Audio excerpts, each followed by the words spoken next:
and they're heading up to the line for this 20-minute race. It's the RLM Racing Bikesports Championship. The red lights are on the gantry, and they go out, and away we go, and it's a pretty even start between the two of them on the front row. Scott Mittal in the white and red car on the outside of the circuit, and it's Joe Stables in the black number 95 Radical on the inside line, and it's Mittal at the moment. I think he tucks in behind Joe Stables, who has the lead of the race as they head up towards, but Stables goes very deep into the corner. There's one that's gone even deeper still. That's Alistair Smart, who's off onto the grassy.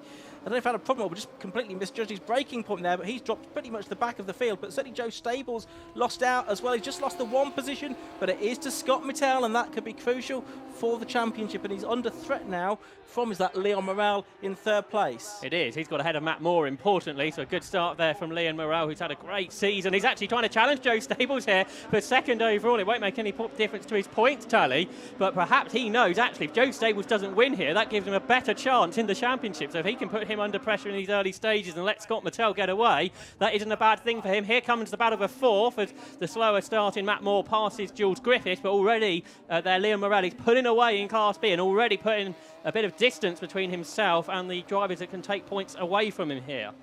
Yeah, absolutely right. So that could be crucial. The progress and position of Leon Morel relative to his Class B drivers, Class B competitors in this race. But Scott Mittal out in front where he needs to be to overhaul this small advantage that Joe Stables has. But a little mistake there coming out of Nelson there and heading towards the bomb hole. But I think Stables also looked a little bit unsettled there as he went through the corner. So I don't think anything net has particularly been lost between the two of them. But Mittal in the eponymous Mittal MC41RR with, I think, new tyres on it for this weekend as well. He's out in front by a second or so as things stand. Leon Morel is absolutely flying, isn't he, in that production engine car, going with the top two on this first lap. Drive with much less experience than the two in front in car racing, so absolutely great to see there for Leon Morel in P3. The rest of the field flow through. It's Matt Moore in fourth, over Jules Griffiths and Doug Carter. They're two drivers that have been racing in 750 Motor Club racing for a long time, and in fact I think slotting in between them is a car that's not got a transponder working, but that's Dave Watson returning to racing. Who's a front runner, wasn't he, in the front engine RGB Championship back in the day, so it's great to see him back out then, having his first taste of radical racing in the car that Simon Walker-Hansel had to go in at Oulton Park, a hire car for the North Motorsport team. So through the left-hander, there is the 18 car, that's Miles Drew in that Radical SR3 RSX, the Nottingham driver, and he is in 9th position, so just in the back half of the field at the moment. He's just ahead of, is that Andrew Gord, just behind him, Doug Carter, who's perhaps lost a position or two, then I would suggest. Yeah, that makes sense. But that's Drew in that 18 car heading towards the right-hander at Oggies now, and then off up to the Williams right-hander that takes them on to the Bentley Straight.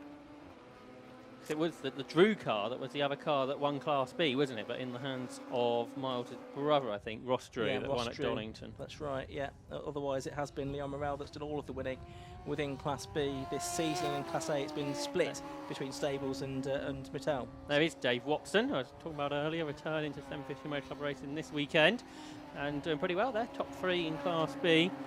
Although the team will be wanting to sort out that transponder for the race later on today. But he got Jules Griffiths herring after him as they turn their way through Coram Curve. Meanwhile, the leaders, they're pulling away now as they complete 2 laps. Mittal and Stables, a gap which was 1.5 seconds.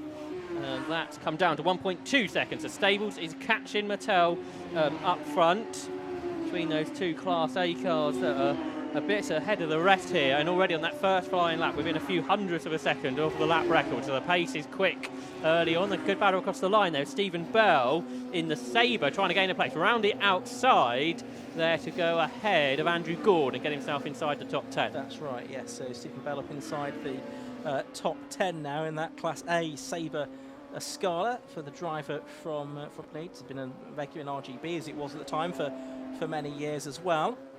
Andrew Gord has also got Mark Grayson just behind him as well in the number 30 car, so that's for 11th and 12th positions, that battle going on. Out of shot, it's nose to tail for the lead. Joe Stables is right with Scott Mattel, so perhaps we'll pick that up in a moment because the two leaders are absolutely together now. Here they are, Tinter Williams. Joe Stables has caught this over second of a lead here in the Radical PR6. He's out over the curbs as they come out of Williams, and that might have lost him a bit of momentum to Scott Mattel then. Two very different type of cars here. The Radical PR6, which is a bit older now, isn't it? A decade or so ago, Radical built that. The Mattel, a brand new car, self-developed by the family, by Scott and his dad Ian. So great to see the two different types of cars, but absolutely nothing that can separate them. They go up towards Coram Curve, which is a full commitment corner, particularly in these cars. And Joe Stables will be feeling the aero wash through here. They take slightly different lines, a wider line for Stables, whether that's a different line that he wants to use or because the aero wash is just making the car understeer. But through Murray's not a great line for Scott Mattel as they come out the corner with still 14 minutes just over on the clock. It's much closer than it's been across the line at any point during the course of this race. So Scott Mattel's got his work cut out here. It was a slower lap from him. That's why Joe Stables caught. It was a second or so slower than he would have liked for Scott Mattel there as the race leader. So 1.29 seconds became 0.41. It's still Mittel ahead at the moment, and if things stayed this way, and that's a bit of a long shot at the moment, then it would be pretty much level pegging on points going into the final round of the championship, just depending on which way the fastest lap went, really. Yeah, I think as it stands right now, all three would be equal because Liam Morrell hasn't got the fastest lap in Class B, and Joe Stables, yeah, pretty much anyway. But so that means in Class B, Morrell is being caught by Matt Moore. But anyway, here are the Class A cars. They're the ones that are really close at the moment. Into Agostini. A wider line taken by Stables. Does that mean he can get a better exit? It does, but Hamilton is not really a place you want to pass. He jinks out, gets in Mattel's mirrors, lets him know he's there. So he can't pass over into Hamilton. The corner's just too quick in these cars to make anything work. But at this point, Ian, it has to be said, Joe Stables looks quicker. He's up on the inside at Oggies. He'll have the inside line for Williams as well. It looks like Stables is going to go through. He does. He takes the lead of the race. Can he keep it all together as they go onto the Bentley Straight? Yes, he can. So Joe Stables, number 95, takes the lead of the race away from 27 Scott Mittel. It wasn't the best of starts to the race with that mistake at the Wilson hairpin on the opening lap for Joe Stables, but he's bounced back very well indeed and done what he needs to do, because he needs to be ahead of Scott Mittel here if he's going to win the championship, but quite wide over the curbs there at Nelson. But Stables hangs on. He was out wide because he was going so fast through the corner. He pulled away from Mattel, amazingly. He wants to get daylight between himself and Scott Mittel. Clearly, that is on his mind, just to break the toe, not allow Scott Mittel to try and come back at him. I think that must be what he's thinking. Of course, Stables has won the championship twice before, in 2018 and 2019 in the Radical SR3, not the car that he's racing this season. And his dad Richard in 2010 and 2011 was a Radical PR6 Bikesports champion as well. But within half a lap there, Joe Stables has pulled out just over a second, 1.06 second of a lead over Scott Mittel. Yeah, Mattel was in a 54 on that lap, so his lap times have gone right off. So these new tyres perhaps reacting differently to the tyres he's run on before, quick at the start, but going off perhaps quite quickly because it was an unusual place perhaps where Stables got through on the one up towards Williams. It was a really good move, and he's immediately pulling away. Behind Matt Moore, he's still catching Liam Morrell. That gap is only 1.4 seconds, with Dave Watson quicker than both of them. So the Class B battle might be on. They're heading down towards Agostini now. Perhaps we might be able to pick up on that. So the 35 car of Liam Morrell leading the three Radical SR3s. I think we're going to see them now. So they come through the corner. So the quickest of the three is the one at the back, which is Dave Watson in his first race in this car. Yep, so quite something going on within Class B as well. There you could see Watson in the number 85 car, just in behind 20. Matt Moore, that's the red car ahead, and they are about a second or so behind Leon Morrell, who's the Class B lead. And a reminder that the two classes are, for Class A, a tuned bike engine, Class B, a production specification bike engine. That's why the Class A cars are a couple of seconds a lap or so quicker than the Class B cars. But Morrell here, he's doing what he needs to do, which is leading Class B and having a second or so in hand over the next two. But he will be starting to feel a little bit of pressure from them. He'd have liked to have had a bigger lead, I would suspect. And he hasn't got the fastest lap, which is a potentially crucial point, because that is going the way of Dave Watson, who's in the 53. That's all nowhere near the former champion Stefano Lini's lap record. He was super rapid when he was in the Class B category a few seasons ago. So that's don't think that's going to go. And Mattel is still slow, and Joe Stables has just done the fastest lap of the race, the fastest lap we've ever seen in bike sports around this circuit. A 1 minute 50.50, he's 3 seconds ahead of Scott Mattel. So this is all very much going the way of Stables here, which potentially could put him in a place where he could wrap up the championship in this race, I think. We'll have a look at that a bit later on. But he's the leader. Here are the Class B cars then. This is Matt Moore in second. Behind him, Dave Watson in third. On that lap again, Moore was quicker than Morrell, but quicker than both of them was Watson, the third of those cars then. The third of these Radical SR3s. The car, I think there's been over 1,000 of these developed and built by Radical in Peterborough, which isn't terribly far away from Snetterton. They turn their way down towards the Agostini hairpin on this, the 6th lap of what will probably be an 11-lap race. Yeah, there we can see that fight for second and third in Class B going on, and Morrell is still about 1.3 seconds clear of it, but as Josh has been saying he could do with picking up the fastest lap bonus point, and he's got to go about 0.8 of a second faster than he's been so far if he's going to do that. So that's quite a tall order for him. You sense that Dave Watson there in 5th position, number 85, is maybe being held up a little bit by Matt Moore in that number 20 car, struggling to find a way past him so far. Can be difficult to overtake in these cars, but there are some good opportunities here at this Snetterton circuit where you've got braking points at the end of a long straight. So they make their way towards the bomb hole again with just under 9 minutes of the race left to go. This is the fight within Class B for second and third overall. Reminder that in 6th place it's number 7 Julian Griffith, 7th is number 12 Andrew Fido, 8th is 18 Miles Drew, 9th is number 5 Doug Carter, 10th is 86 Stephen Bell. Still leading is number 95 Joe Stables from 27 Scott Mattel in 2nd place, but the gap between those two now is 4.5 seconds. That's good. Stables is going even quicker, 1 minute 49.95, which is over a second now underneath Martin Brooks' lap record from 12 months ago here at Snetterton. And as things stand, I think, Ian, Scott Mattel is being taken out of the championship hunt, isn't he? Yeah, it would look that way. We'll crunch that into our spreadsheets. I reckon Morrell will still just be in it as it stands, but Mattel will be out of championship contention. So, but I'll let you confirm that. I'll have a go at that in a moment. 8 minutes of this race left to go, and Morrell is being caught a little bit now by Moore. The gap was just over a second, 1.08 seconds at the start of the lap. I reckon it's come down a little bit, or had done at the start of this lap, just trying to get them both in shot. Oh, and a spin. That's 18 Miles Drew at Wilson by the looks of it, and there's smoke pouring from the car, so it might not be as simple as just a spin, and that again is not a great place to stop your car. It was up over the curbs there for a moment, so I wonder if the car's landed on the big curbs. Oh, there's another car off, so is there fluid down here? It's a very smoky Radical SR3 that's in the middle of the road. Driver is getting out, so I don't know how much longer we're going to get any racing into this, because out of the car gets Miles Drew. I think the other car we saw off was Andrew Gord that was some way behind, so I don't know if there's any action going on downstairs. Look like it at the moment, but I can't imagine that car's going to be left there for very much longer. No, indeed not. So that's unfortunate. Matt Moore's lost second here.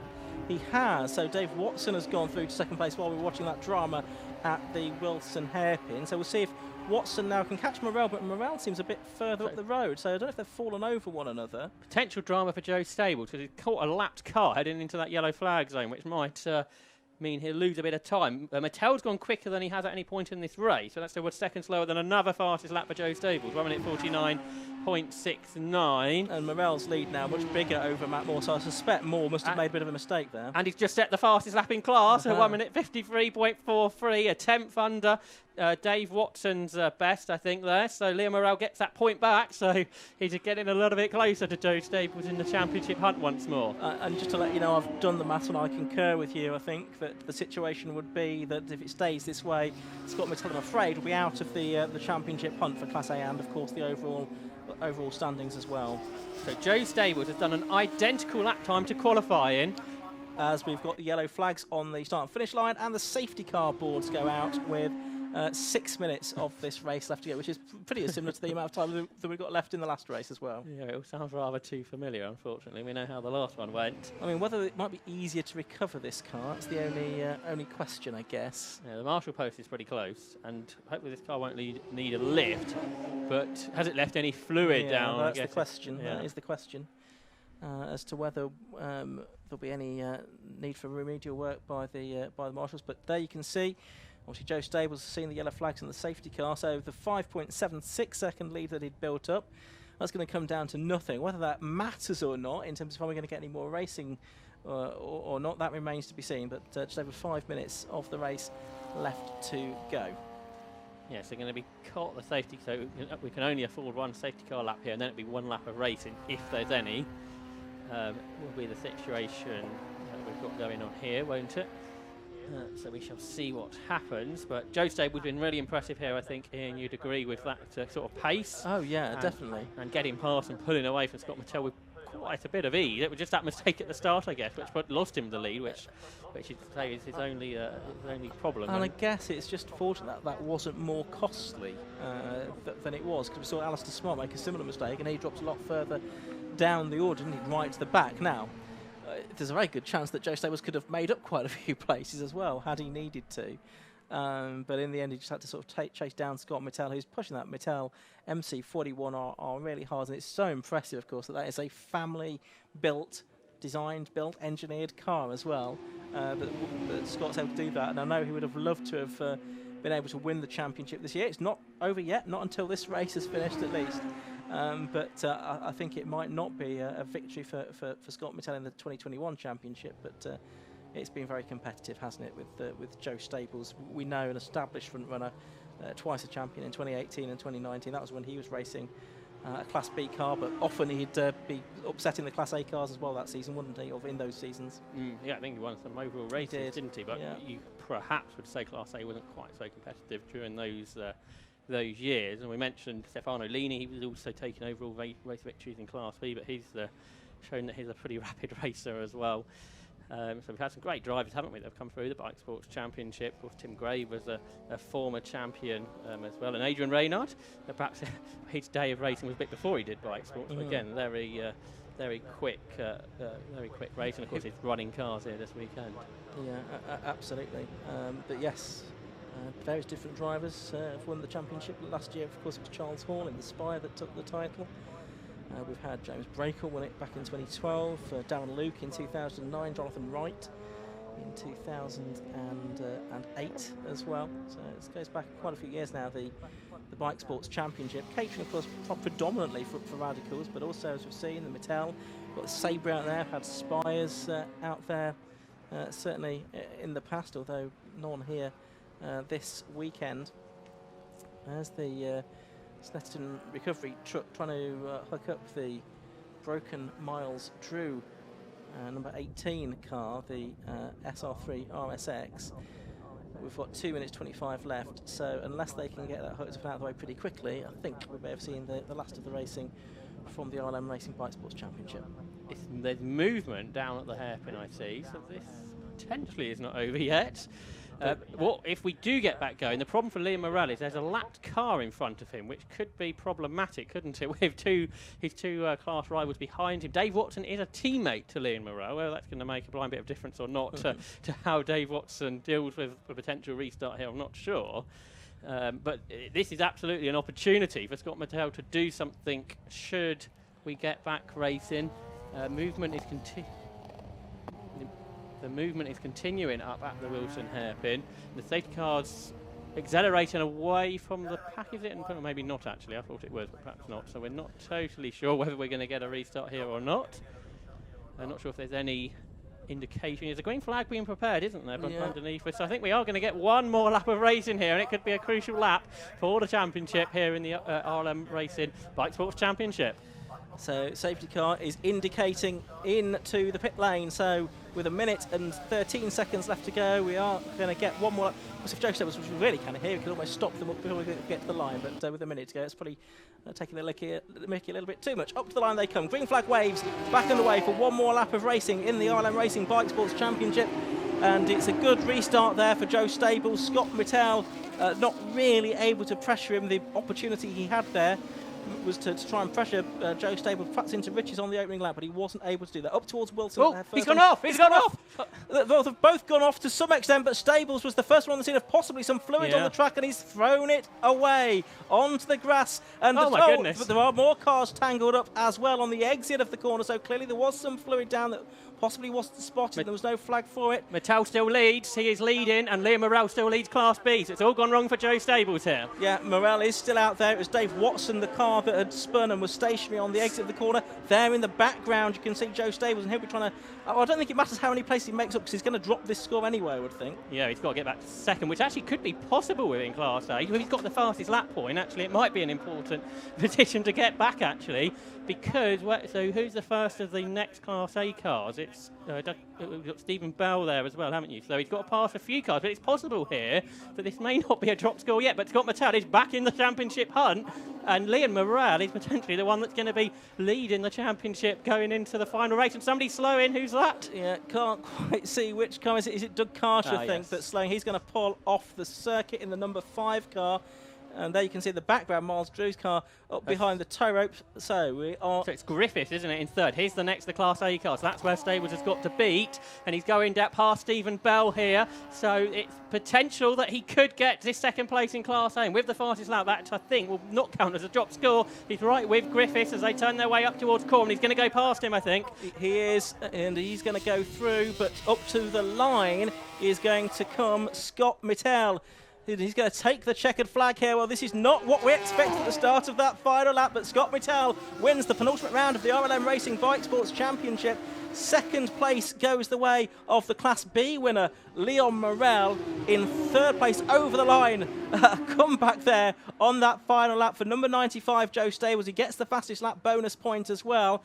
Josh, if you managed to work out what impact that has on the championship. Yes, that point does count. He's second in Class A, isn't he? Yeah, so there's 2 points now between them. Liam Morrell leads on 131 on when drop scores are accounted for, 130 for Stables and 129 for Mattel. So it's going to be whoever... Well, if Morrell wins the fastest lap later, he will win the championship, but... otherwise, it's all to play for. All of them have got to win, really, with that fastest lap bonus point. So the excitement, we thought perhaps it was going into the favour of Joe Stables, but actually didn't. It must have been fluid down, mustn't there? Because there were so many cars going off. So he's going to be a frustrated driver to talk to Matt Suckling, I suspect, in a moment. I suspect he's not going to be too happy about that. He was the first driver on the scene, of course, as well. And Scott Mattel was not too far behind him. I just wondered if he had time to react, or maybe he'd spotted it on the lap behind the safety car as well. That might be a potential issue, and Joe Stables hadn't clocked that. Or the flags maybe as well, what indication by the marshals. But anyway, it's meant this championship battle is absolutely intriguing going into the race later on. The last race of the day, so do stay with us for all the afternoon action, because we've got lots more categories to bring you, but this absolutely thrilling end, I suspect we're going to get to the Bike Sports Championship right at the end of the day. It's going to have a Le Mans dusk feel to it as well, which is going to add to the end of the atmosphere. So absolutely cracking stuff. We thought this would be an exciting championship deciding weekend, and it is absolutely that case after just the first of many races, which is a championship crucial race. Yeah, absolutely right. I've got the cars heading into Parc Fermé now. I think I don't know if we're able to give you a look at the results, but if not, we can certainly bring them to you. So it's 27 Scott Mittel it was that took the victory from number 35 Leon Morrell in second place. In third place was number 95 Joe Stables, fourth number 12 Andrew Fido, fifth number 7 Julian Griffiths, sixth was 86 Stephen Bell, seventh 73 Alistair Smart, eighth 20 Matt Moore, ninth was 85 Dave Watson, and 10th was number 5 Doug Carter, it says, although I thought he'd retired. But anyway, that's what it says on our timing screen here. Class win going the way of Leon Morrell, overall win going the way of Scott Mittel, and the overall fastest lap going the way of Joe Stables with that 1:49.69, which is a new lap record for these cars as well. So that's the bike sports action for you. There's plenty more racing to come up this afternoon as well. With the second races for the BMW Car Club Racing Championship and the Bike Sports towards the end of the afternoon. We've also got Road Sports, the 5 Club Racing MX5 Cup. But we're ready in Parc Fermé now. Let's head down to Matt Suckling with Scott Mittel.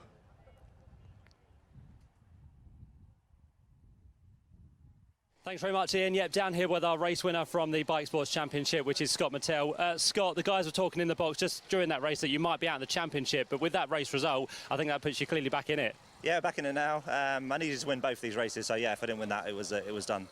So yeah, had to do that. But. What was going through your mind when that safety car came out? Did you think you'd have a chance of trying to get back past Joe? Absolutely, yeah. I struggled a little bit in the sort of early bit of the race. The rear end of the car was just sliding around a lot, and Joe got me back and took the lead. And then I think I got a bit better with it, and it seemed to come back, and I was like, right, safety car, I know we're going to get a lap, maybe two. I was like, well, this is the chance. So.